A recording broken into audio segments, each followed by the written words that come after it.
Take it away, JK. Love that, dude.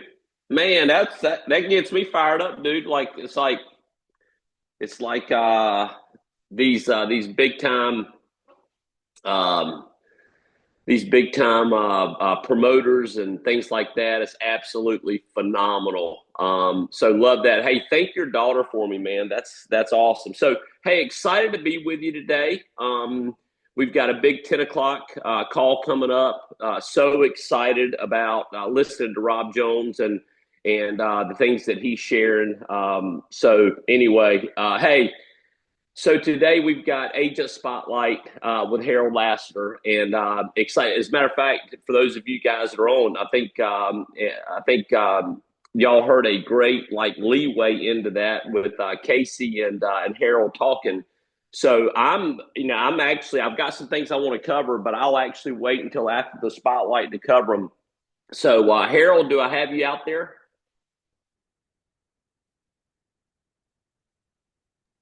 Yes, sir. Good morning. How are you? Good, Harold, man. Hey, things are going great here. Excited, man. You and I had a cup of coffee this week, and we were just kind of talking through some things. And I asked you to be, on the agent spotlight today, and so I just want to just chat a little bit. So Sure. why don't you just introduce yourself to everybody? Let everybody know how we met and how you came on board, and we'll go from there. Okay. Again, my name is Harold Lassiter. So I was born and raised in Johnston County, which is Smithfield, North Carolina. Third. Started off teaching there and left here in '03. Moved up to Jersey and got into education. Then I found out that I wasn't making any money and got into sales. And then that sales career led me to DC, business development. Did 10 years on the Hill working in politics and business development. And that's where I learned about business and meeting people and how to make money and, really surrounding myself with people like minded.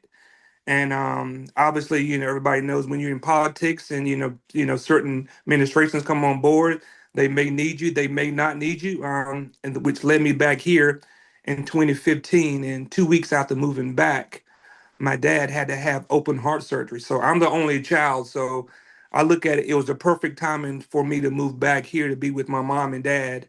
And got back in the IT sales here in North Carolina, media sales with Don Curtis, Curtis Media Group, and just really got into sales and just really got stagnant, didn't really know what I wanted to do. Got my insurance license back in 2013 as well. So started off as a financial advisor and really working there. And they wanted me to, move on the money management wealth side. And that really wasn't what I wanted to do. I like to talk about money, but not really getting my Series 6 and 63. I'm like, nah, I like going out. I want something more business development. Money can be, just talking about money all the time. That's you know, again, like doing it, but didn't really necessarily want to go get those license. So, man, just to make a long story short, I'm a golfer as well, and a couple golf tournaments, and John and I have mutual friends down in Johnston County, and one of my good buddies, Neil Lancaster, plays on a PGA Champions Tour, and I'll follow him when he comes to Cary at Prestonwood. So back in 23, I'm hanging out with one of my good buddies that John and I knows, and we're just talking, and I meet John, and hey, how you doing? And that was pretty much it. Golfer, coach, and I'm like, man, interesting guy, but didn't really, know what to say. And fast forward last year, 24, John Kite comes around again. I'm like, hey, I'm gonna have a conversation this time, and you know, just classy guy. And we talked, and what do you do? Insurance. I'm like, insurance. I'm like, I'm in insurance. I'm like, life insurance. He's like, yeah, life insurance. And you know, didn't call him for another 2 3 weeks, and man, we hooked up one day and on the phone, text message, and next day it was hitting balls on the range, and 2 or 3 days later it was getting contracted, and it's been golden ever since.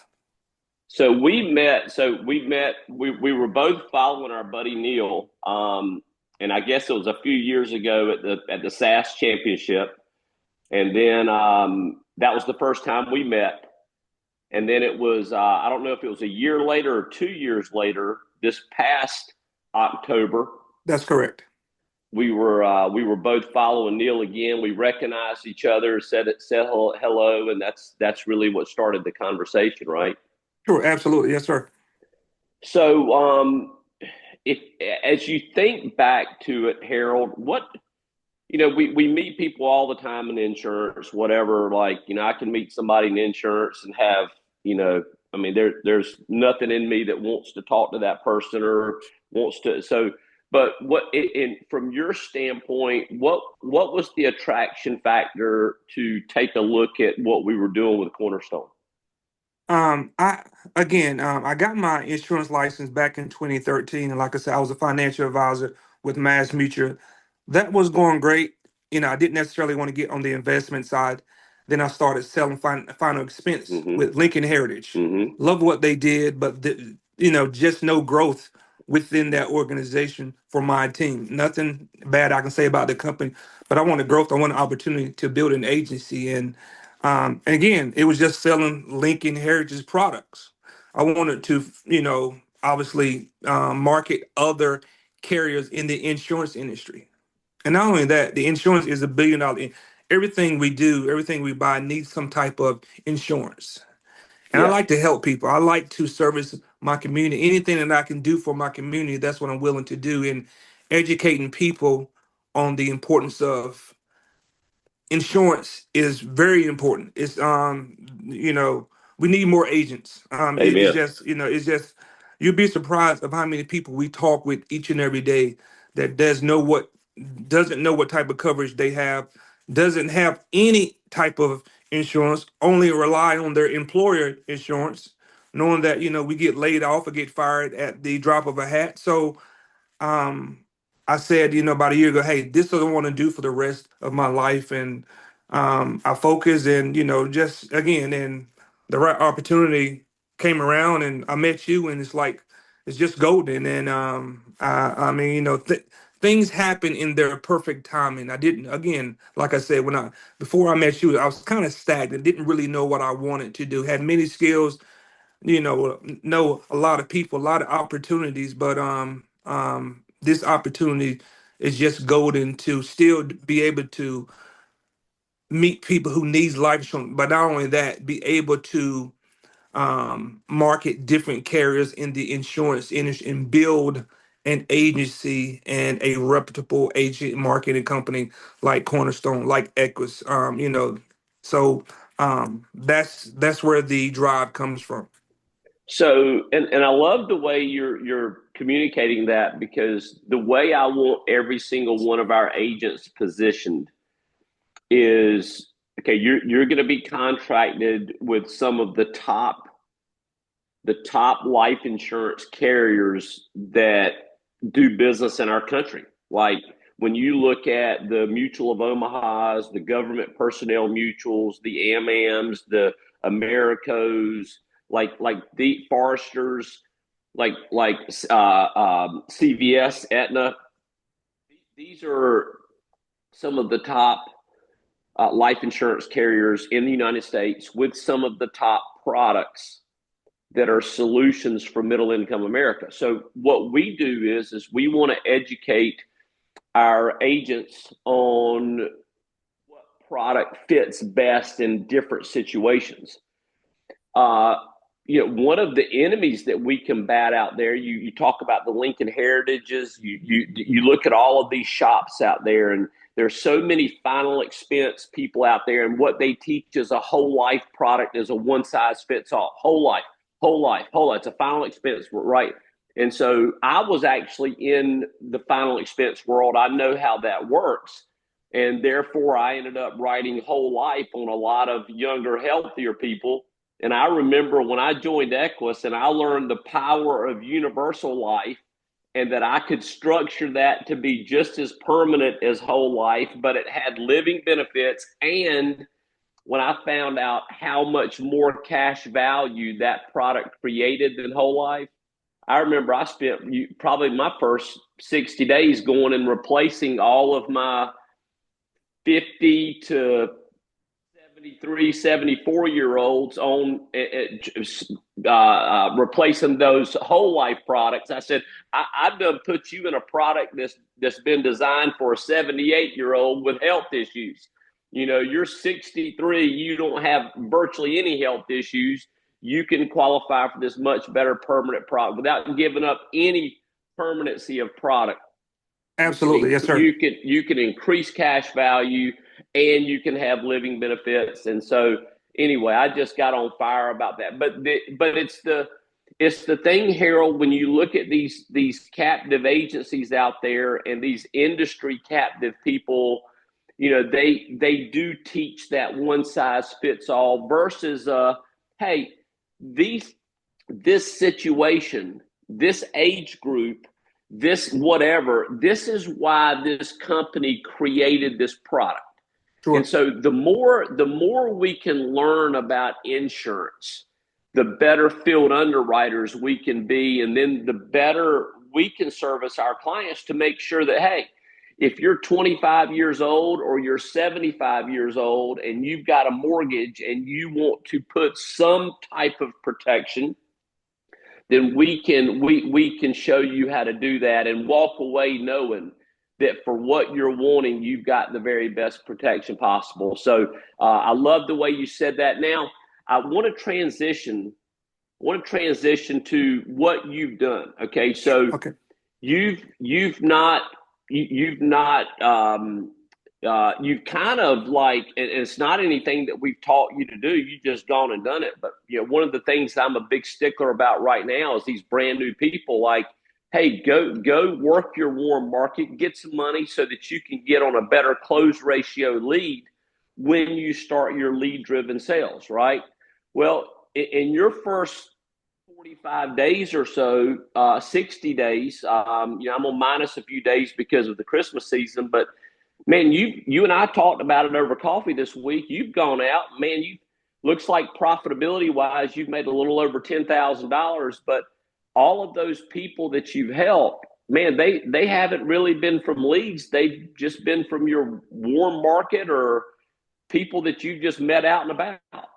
Yes, sir. That's correct. So I have not purchased any leads yet, and I don't know why. But you know, like I told you the other day, I don't know a stranger. So what I've been doing, I have been going back in my Rolodex and just meeting and calling contacts who I used to work with in the past, all my sales friends, using my financial advisors back at Mass Mutual to be a resource for referrals. Not only that, church members, family members, those type of people. And most important is my center of influences. So people who have access to people, doctors, lawyers, accountants, those type of people who see people daily. So those, what I call, are my center of influences, meet and connect with people who have access to people. So again, doctors, lawyers, you know, accountants, you know, those type of people, just make contact and,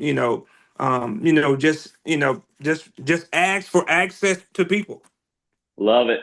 So Harold, you asked me a question while we were having coffee, and you asked me what I thought was maybe some things that really helped me, like some of my secret weapons.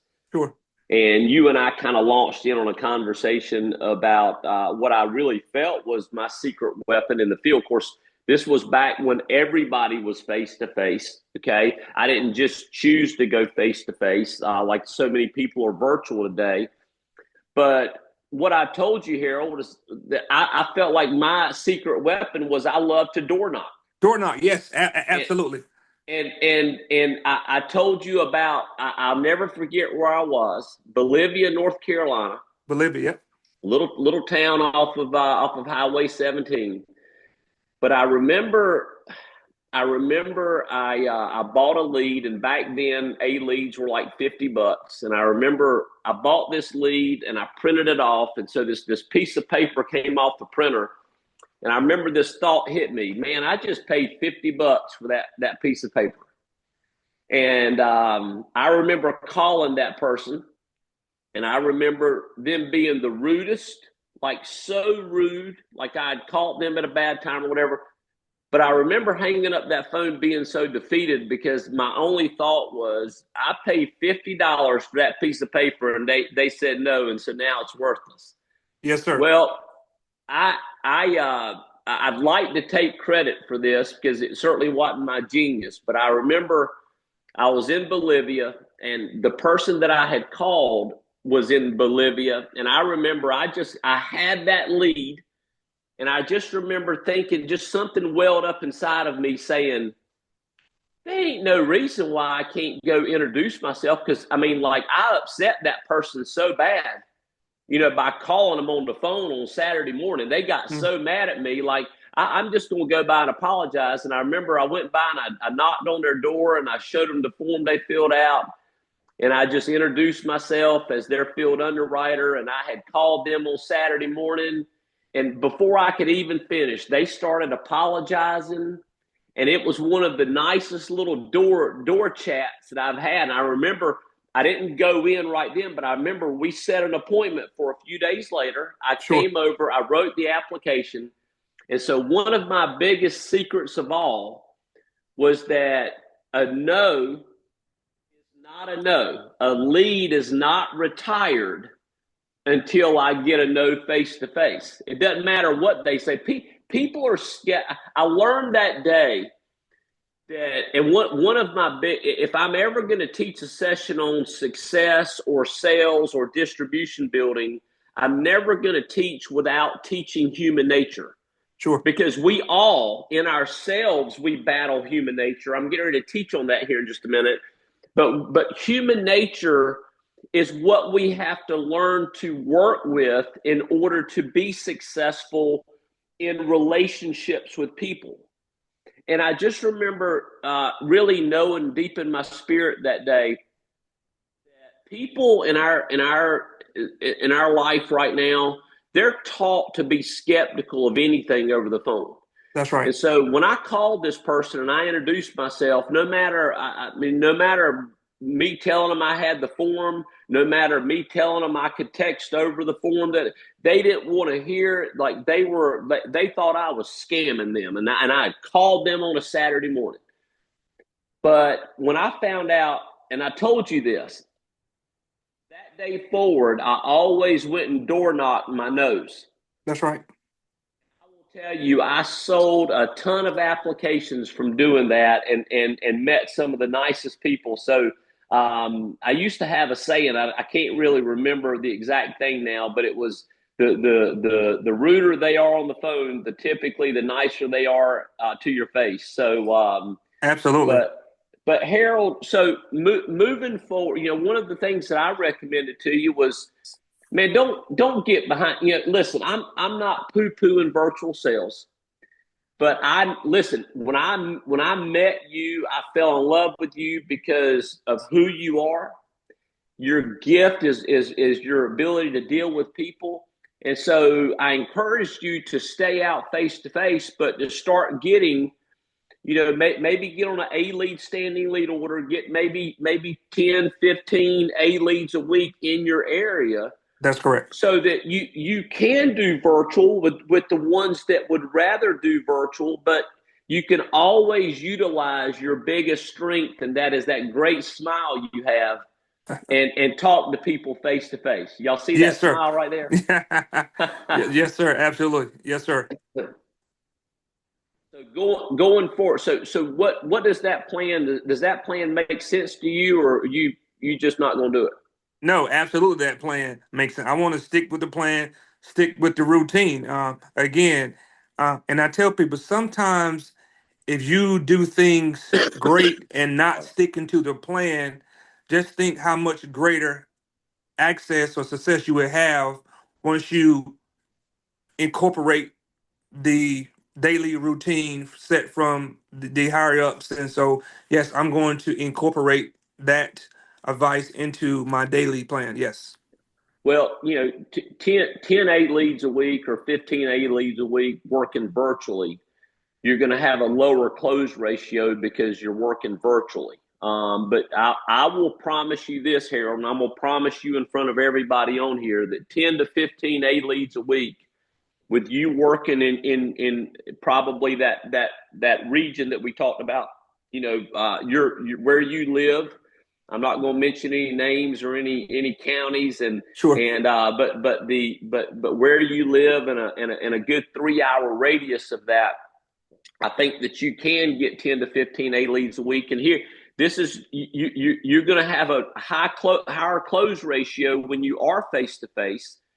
And so, but out of those 10 to 15 A leads a week, you're going to get in a rhythm where you're going to write that 5, 6, 7 applications a week, and keep doing what you're doing too as far as networking, because those people that you meet that fill out a lead, man, they've got a network around them, and so get good at working those networks around them.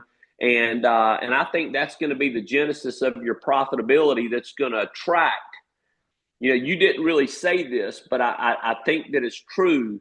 You wouldn't have been interested in Cornerstone because of what I had. I think that you were interested in Cornerstone because for some reason you were attracted to me and where I was going. Right? Absolutely, 100%. I tell people all the time, Equus, if you ain't got it, if you ain't got that 212 burning desire, Equus don't matter. Like, you can show Equus to people all day long. Equus ain't going. That's like a billboard. Equus ain't going to attract anybody. It's where you're going. It's what's behind your eyeballs. That's right. Financial freedom. I'm sorry. Financial freedom for me, that's the goal. And obviously, when you do something that you enjoy, that will bring that opportunity, because at the end of the day, I want the residuals to work for me. And I tell anybody, I'm a golfer. I want to play golf 7 days a week, but I also want to have or build a team, and we just keep it going and going and going. So all about financial freedom, and financial freedom, and just having the freedom to do and come as you please, and still growing a business and still helping families each and every day. Amen to that. So Harold, but before I go to my next segment, and in this talk with you, anything on your heart to share? Have you enjoyed getting to know the leaders of the town? Have you enjoyed plugging in? I do see you habitually plugging into the calls, and I know you're on the DRTs and things like that. What's the association been like for you? Just learning about the different carriers, and again, just really hearing the different people that we advertise each and every day, just learning how they do business, just learning different sales ways that I can incorporate into my daily plan as well. I would never say I'm better than the next man, but I like learning. I like taking things from you or taking things from JK and just incorporate those different things, and just find out which carriers are best for different life issues when it comes to our male and female clients. So again, if you don't know, ask. I mean, I think you and Mr. JK would tell you Harold will call or text if he has a question. So you got to ask questions if you don't know. Obviously, there's nothing wrong with asking a question if you do know or may be skeptical of what you don't know. So always ask and just be willing to learn more. So yeah, that's my advice. Yeah, and we've got. I love that, Harold. I'm gonna launch into this really quick, and that's the whole dream. You mentioned about, hey, my dream's to play golf 7 days a week. That my dream was to have time and money. Time and money is a byproduct of the type of income we call passive. Okay, so it's a result of it. So time and money, a lot, the lifestyle, being able to wake up, for me, being able to wake up every day and do the things that I wanted to do. That was my dream. That's what drove me. That's what drove me. Like it's like, I don't care how silly that sounds for you, but to me, golf is a lifestyle.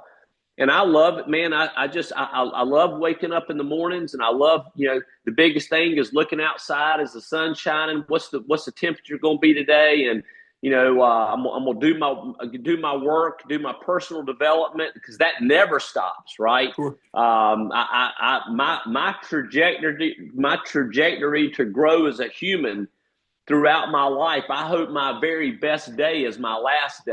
And so it's growth, it's game on, but it's like, what time am I going to slide out and be with the guys?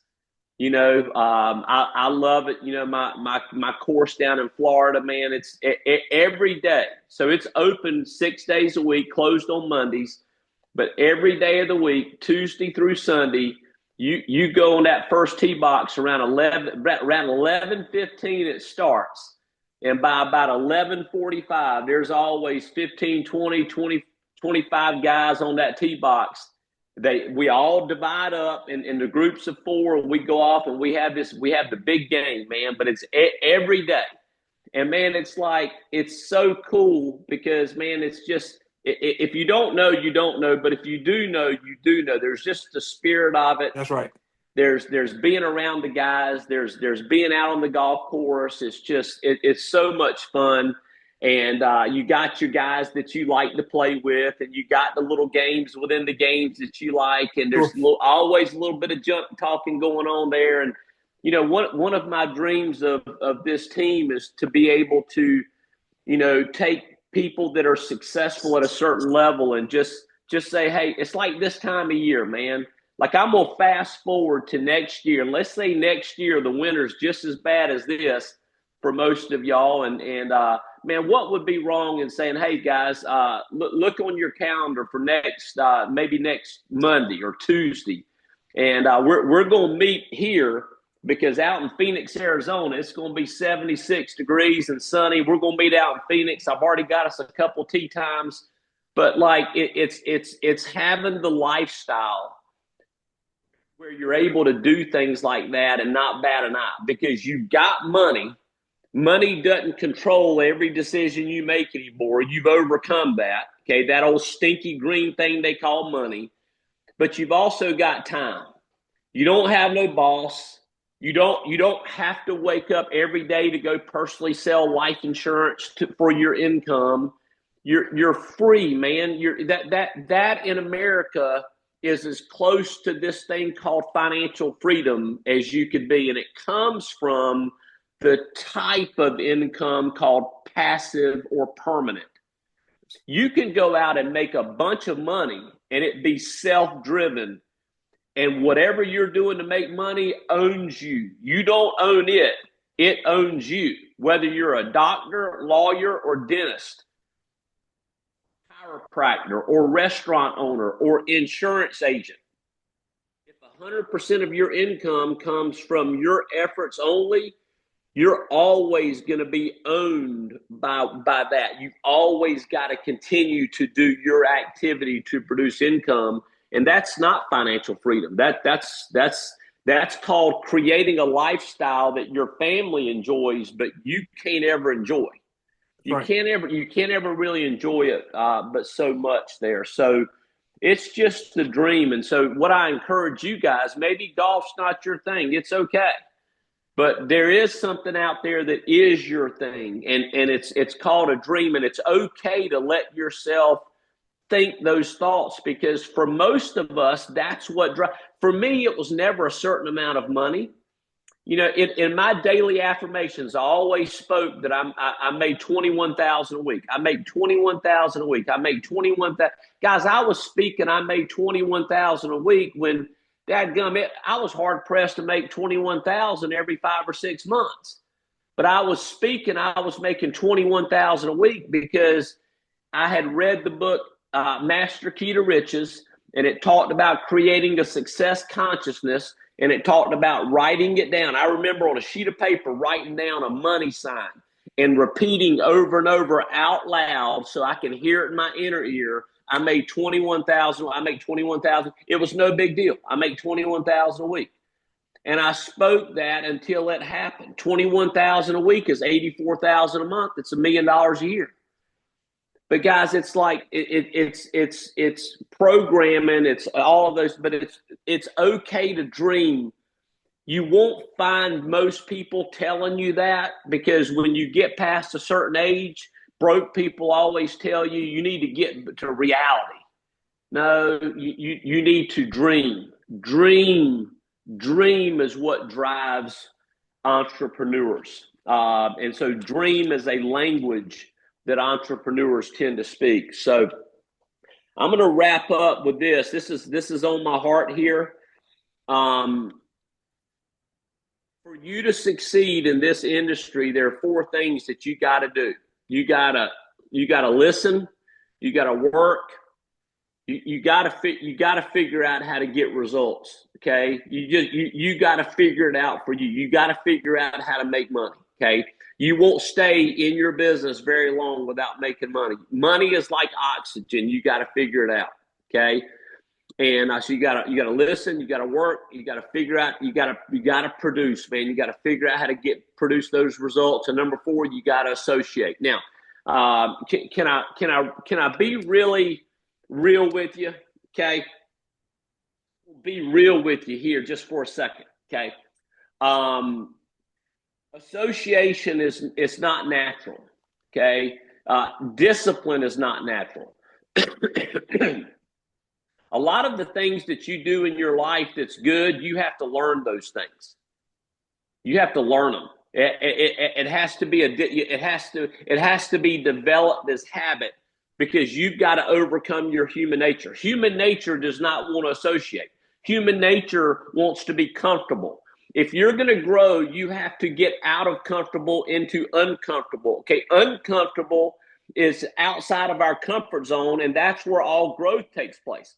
But our human nature, from the very moment you wake up in the morning, our human nature, it wants you to be safe. It wants you to be be at rest. You to not do anything. It doesn't want you to work. It wants you to, that's what you have to battle that. So you have to get in motion early, and you've got to stay in motion, and you've got to talk to yourself, not listen to yourself. You got to talk to yourself, and you have to overcome your human nature every single minute of every single day. You've got to create in your day little 2 and 3 hour bursts of work where you're accomplishing certain goals. It may be a certain number of dials. It may be a certain number of appointments booked. It may be a certain number of appointments, but you've got to push yourself every single day until it becomes habitual. Okay. And at some point in time, it will become habit. Okay. Those 4 things: listening a lot, listening, being coachable, being teachable, working, massive action, figuring out how to produce results, and then associate. Association is the most powerful force in the universe. And I'm just going to tell you guys this, and this goes for any level. For you brand new people, you're in pre-licensing course, you've got a chance to either jump on a call like this or not. But here's what I know. I know human nature makes excuses, okay? For me, my Super Bowl is whenever I get a chance to be around Barry Clarkson, nothing's ever going to get in the way of that. Do y'all hear me? Nothing. My family knows nothing's going to get – I'm not going to do it. My Super Bowl, whenever I can go get around the person that's in life where I want to be business-wise, that's like association is my life. Association is what I rest everything on. It's the thing that there's no chance in it, because we're going to become like who we associate with. But I'm battling my human nature, because there's never been an event, there's never been a conference call, there's never been something that's come up like that where there's not, especially if I'm weak in that area, something's always going to come up to keep me from associating.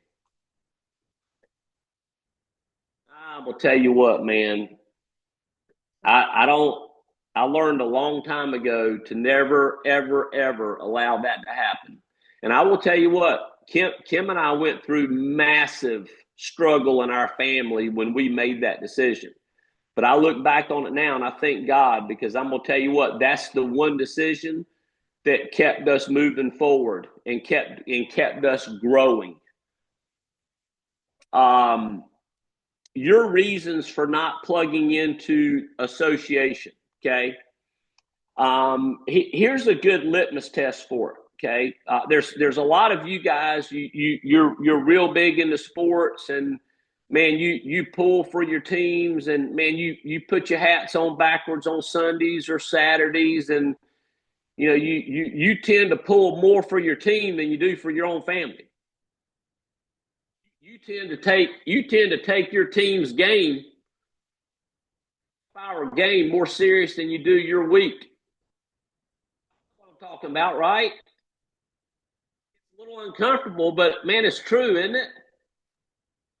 You gotta get out of that. You gotta get out of that. Let me tell you something. The team you pull for so bad, when they have that game, I think they got there 30 minutes before that game. You think they got there probably 2 or 3 days before that game.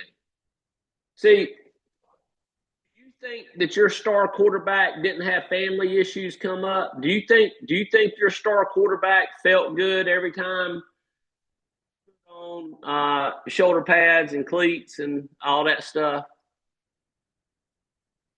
I don't know what keeps you from what habitually keeps you from association. I'll tell you what, the star athletes that you pull for, they have family stuff too. They have feelings too. They don't feel good. Like I was watching a game not too long ago, and man, this running back for so and so, I think it was Arizona State, and man, he was running hard, and he'd go to the sidelines and throw up, and I wonder why he just didn't go home. Like he didn't feel good. Why don't he just go home? Because it mattered more to him. I'll tell you guys this, association, at some point in time in your life, in your business, association is going to come down and it's going to test you, and it's going to find out what matters most.